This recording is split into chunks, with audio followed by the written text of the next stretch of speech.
Anong trabaho po ninyo, ate? Ay, nag-aani kaming mais.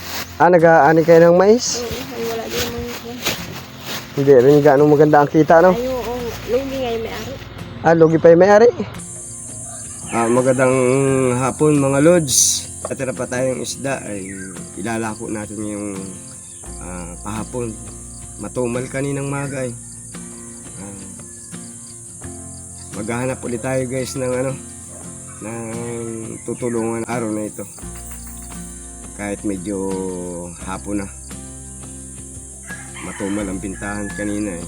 Maghahanap tayo ng yung tutulungan natin na bibigyan ng isda.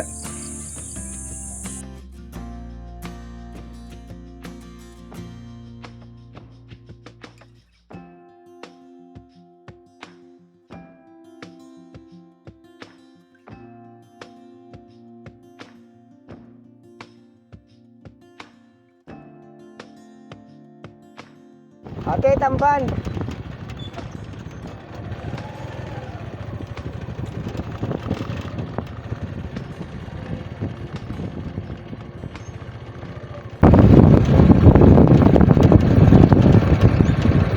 Isda, tamban. Isda. So, sorpresahin natin si ate. Tingnan natin pati yung kalagayan nila sa buhay. Lagi akong dumadaan dito eh. Nag-uumpukan sila dito kung minsan. Titignan natin kung anong ginagawa nila. Ang kalahati na lang po, tira na ng daga pala yun. Marami.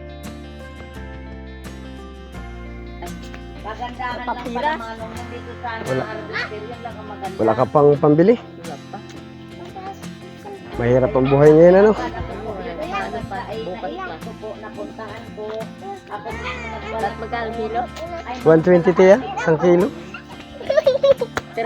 Oo, tira ng daga. 32 po. Wala ka tayong pambili. Bigyan kita isda. Tabi kita doon. GNTV Girls, layunin ay makatulong para sa mahihirap sa kanyang kababayan na kinakapo sa buhay. Bukas pa mag-asar kasi aalis ko nito.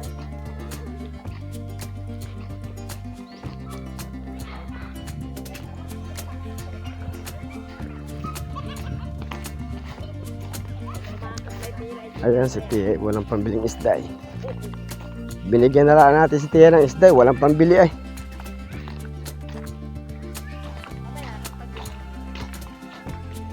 Yeah.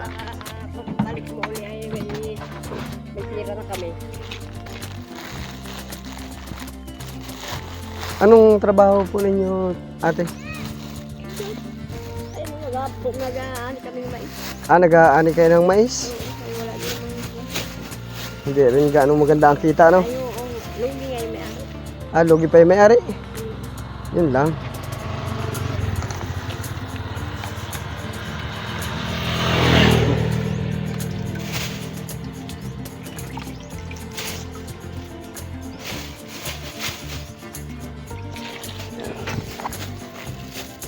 Bigay ko lang ate sa iyo yan. Ay, salamat. Bigay ko lang sa iyo yan. Walang bayad yan. Ano masasabi ni Neng doon sa binigay kong isda? Salamat po. Sige ate. Oh. Salamat. Sige.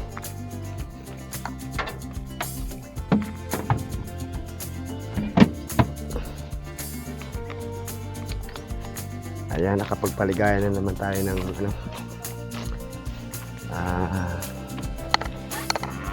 isang tao na walang pambiling isda.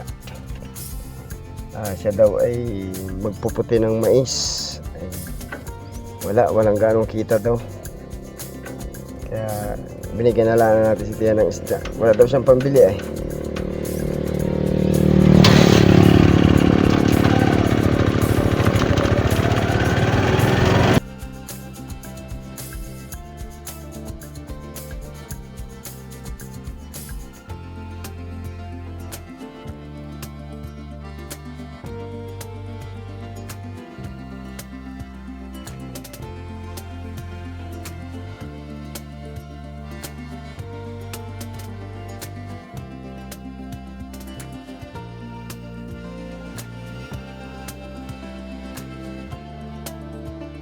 Yes, napasaya na naman natin si nanay ngayong hapon doon sa binigay nating isda. Sa akin naman ay kahit kabawasan sa tubo ko yun ay hindi ko na pinapansin yun kasi kusang loob kong ibibigay talaga sa kanila yung isda. Salamat guys sa walang sawang pagsuporta sa channel ko guys. Kaya yung mga bago guys sa channel na to, pakipollow pa ako sa Facebook, subscribe po sa YouTube. Salamat po, salamat. Hanggang sa muli.